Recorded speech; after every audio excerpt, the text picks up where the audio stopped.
শুরু হয়েছে সারা দেশে যৌথ বাহিনী অভিযান। কি অবস্থা আছে, যেখানে আমরা জানি যে বাংলাদেশের অনেক প্রত্যেকটা বাহিনী কিন্তু এই যৌথ অভিযানের সঙ্গে সন্ত্রাস বিরোধী, মাদক বিরোধী, অস্ত্র অভিযান বিরোধী এই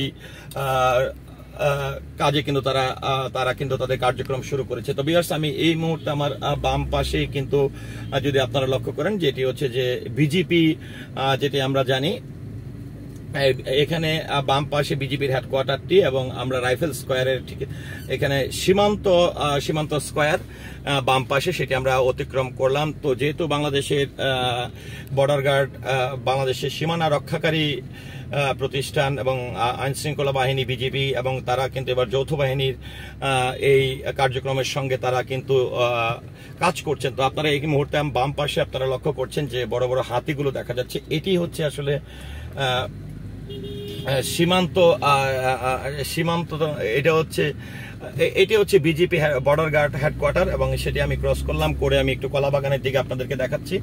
এখানে আলোকসজ্জিত সেই বিডিআর হেডকোয়ার্টারটি কিন্তু আমরা লক্ষ্য করলাম, এবং আমরা এখানে সামনে কিন্তু ডান পাশে কিন্তু ছিল হচ্ছে আওয়ামী লীগের একটি অফিস, যেটি নিষ্ক্রিয় হয়ে আছে। তো আমি একদম কলাবাগান জাপান বাংলাদেশ যে হসপিটালটি রয়েছে ঠিক তার সামনে রয়েছে, এবং এখানকার পরিস্থিতি আপনাদেরকে দেখাচ্ছি। এবং এখান থেকে নিশ্চয়ই আপনারা বাম পাশে যদি লক্ষ্য করেন সোজা, তাহলে দেখবেন যে সেই সাইনবোর্ডটি কিন্তু আমরা লক্ষ্য করছি, জাপান বাংলাদেশ ফ্রেন্ডশিপ হাসপাতাল।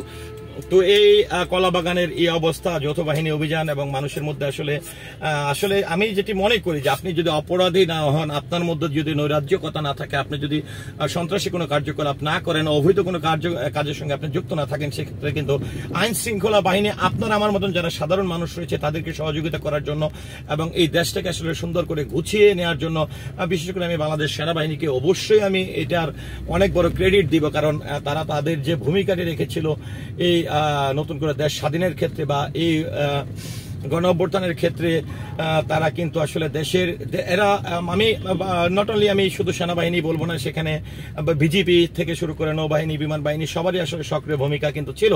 তো ভিউয়ার্স, আমি কিন্তু আপনাদেরকে কলাবাগানের রাস্তাঘাটের চিত্র দেখাচ্ছি, এবং এখানকার আসলে এই পরিস্থিতিতে কি অবস্থা আছে, যেহেতু কোটা সংস্কার আন্দোলনকে ঘিরে কঠিন অবস্থা বিরাজ করেছে ধানমন্ডি এলাকায়, ডিবিআইপি এলাকা, এবং এখানে আওয়ামী লীগের অনেক গুরুত্বপূর্ণ কিন্তু অফিস আদালত অনেক কিছু রয়েছে, বাসা রয়েছে অনেক নেতাদের।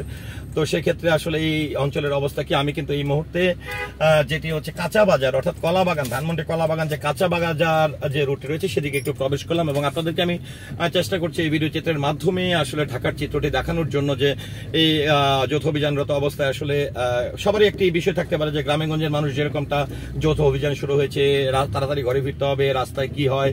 হ্যাঁ, আসলে যৌথ বাহিনী তারা তাদের যে অভিযানটি চালাচ্ছে সেটি হচ্ছে নৈরাজ্যকর পরিস্থিতি যারা তৈরি করেছে, যারা সন্ত্রাস এবং অস্ত্রধারী বা যারা আসলে এই দেশকে খারাপের দিকে নিয়ে যাচ্ছিল, তাদের জন্য আসলে সবচেয়ে বড় আসলে ভয়। কিন্তু সেখানে আপনি যদি নিজেকে মনে করেন যে আমি আসলে কোনো নেগেটিভ কার্যকলাপের সঙ্গে যুক্ত ছিলাম না, আপনি যদি নিজেকে নিয়ে সত্যিকার ভাবে একজন দেশপ্রেমিক হিসাবে আসলে নিজেকে দাবি করেন, তাহলে সেক্ষেত্রে আপনার জন্য কিন্তু কোনো ভয় আছে বলে আমার মনে হয় না।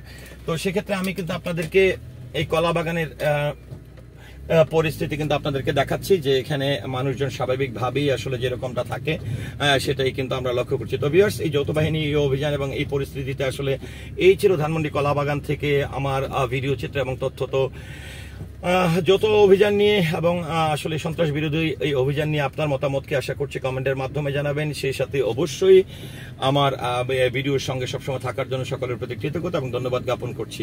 আসসালামু আলাইকুম।